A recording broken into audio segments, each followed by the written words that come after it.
Chelsea Football Club have decided not to register Kendry Paez, but he's still going to the Club World Cup. Well, that's the breaking news. Furthermore, Santos, Caicedo, Enzo and Anselmino are not on the plane to the Club World Cup, but I'm going to explain that as well. Don't worry, it's not as dramatic as it sounds. But I know this is normally a Chelsea channel, but today we're going to talk about Victor Gyokores potentially to Arsenal or Manchester United, because that news is heating up, and Florian Wirtz. Well, it looks like Florian Wirtz has joined Liverpool and become the most expensive player in Premier League history. We're going to break it down. A lot of people are really hurt about this. I didn't even understand that we cared that much, but we'll talk about it. So before we get started, 1,000 likes goes a long way. It supports the channel. It tells you lot to tell YouTube, yo, we actually like this channel, we want Alexis to do well, so do it now, you will forget. And secondly, if you're new to the channel, we're super close to 41,000, we're like 150 people away. Be one of the 150 people, do something nice. It's the best way to support the channel.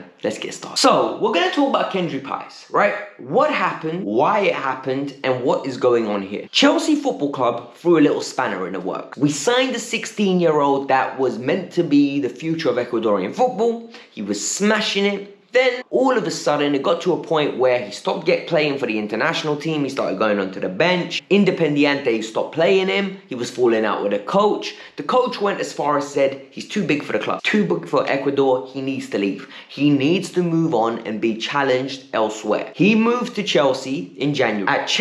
At January period, what he's been doing is training with the first team. He's been repeatedly training. Then he went to Strasbourg to train. And all we ever heard was, Club World Cup, he's going to be in the squad. Club World Cup, he's going to be in the squad. Now, what I'm about to tell you does not warrant a meltdown. I've seen a lot of people on Twitter, and I swear to God, I don't understand why. Like, they're melting down. They're acting like this is the end of the world. I don't think it's the end of the world. Is it controversial? Potentially. Is it not optimal? Potentially. But it's not worth a meltdown. So let's calm down and be realistic over here. So what am I saying happened? Kendry Paez decided that he was going to go to Chelsea to play at the Club World Cup. All of a sudden, Chelsea Football Club decided, nah, you're not going. They didn't register. It was a massive shock. All of us spoke about it. I even went as far as saying, I actually think this is advanced thinking from Chelsea. And I'll explain it again. Chelsea wanted him to go, join Strasbourg as soon as possible, acclimatize to the city, acclimatize to the club, acclimatize to the environment, and then decide that he's going to kick on, do 12 months there. If he develops like Santos, come back to Chelsea and get integrated. Common sense. Why take him to America? He does a lot of unnecessary traveling, only to halfway through the tournament go to Strasbourg. He's not going to play. He's behind in the pecking order. He's not of the level of talent that is ready to come into Chelsea and contribute right now. Logic, right? I was giving him props. People said to me, what are you talking about? Why does he need to go? He's going to be sitting on his ass for 2 weeks. Well, now it looks like he's going. Reports in Ecuador broke out that this kid's going to be going, and he's not registered. They have 7 slots left. He's not going to be one of them. He's essentially going as a fan, as a cheerleader.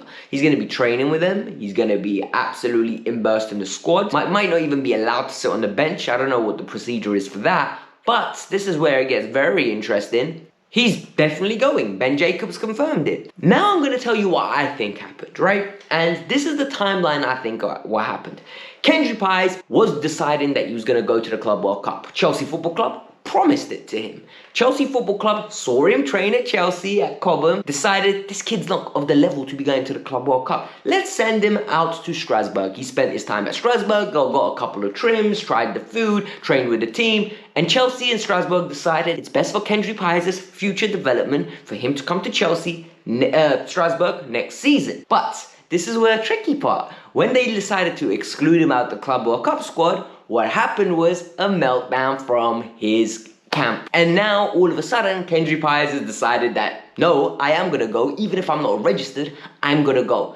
And this is player power. This is absolutely player power. People are going to say, what are you talking about? He's 18 years old. What kind of power does he have? The power is as simple as this. When you sign these young prospects, and Bayern Munich won him, and Juventus won him, and Real Madrid won him, and Barcelona won him, and Arsenal won him, what happens is these players come with a camp. that does a lot of talking. Esteval's agent is consistently talking about him being in a number 10 role. Now imagine if Esteval got treated like this. There would be a meltdown. And what happened is, Paez views himself on a similar level talent as Esteval, because what all Chelsea did since they signed him is treat him like a special player. All of a sudden, in the last 6 months, he's not even making a Club World Cup squad. Tariq Georgie's going, but he isn't going.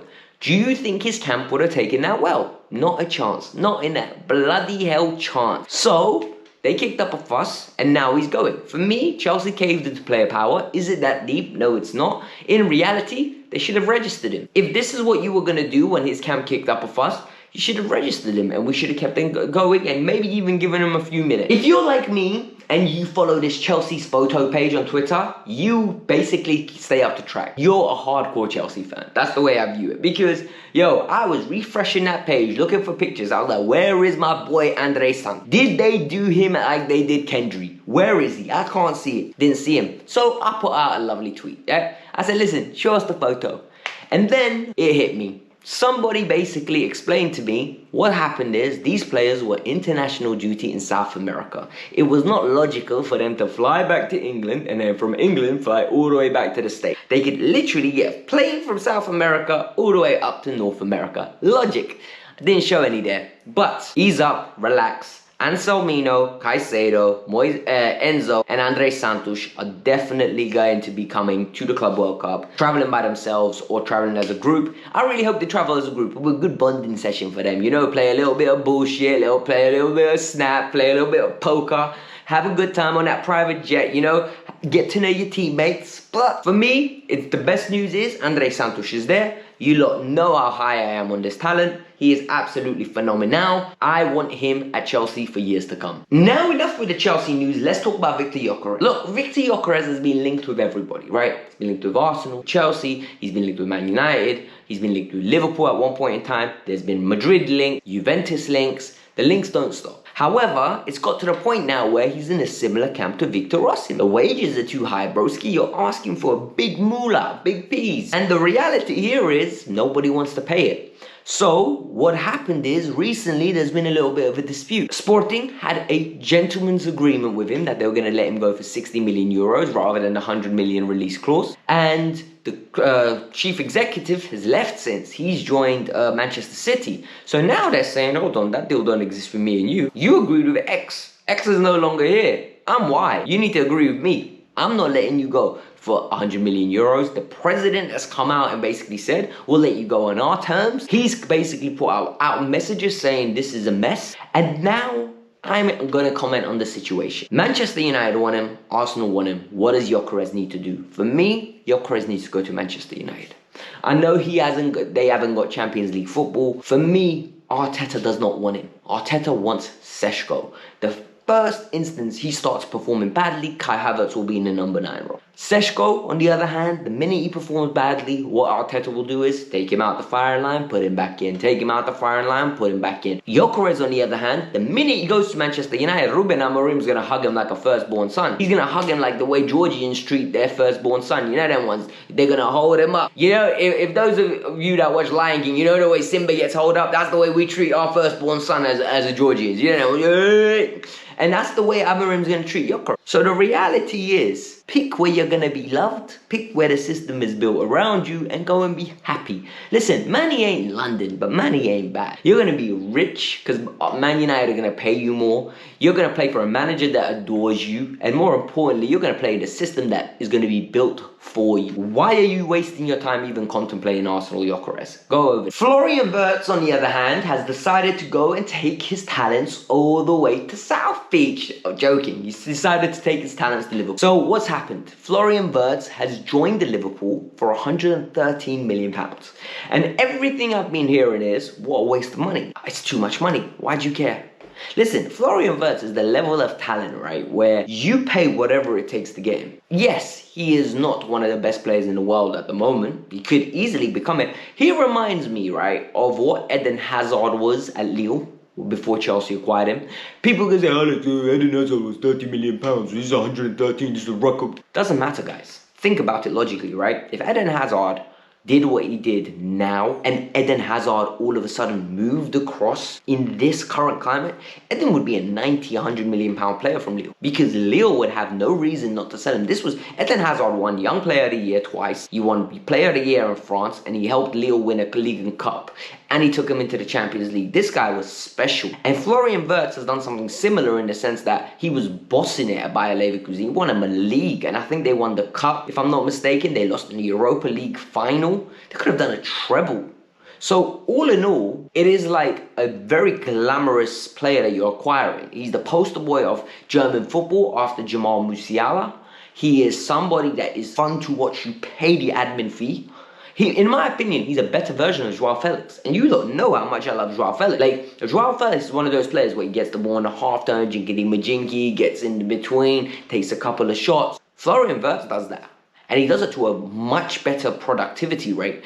And for me, you pay money to watch players like... If Moises Caicedo is 105 million pounds and Enzo Fernandez is 106, I'm sorry, a number 10 needs to cost more than that.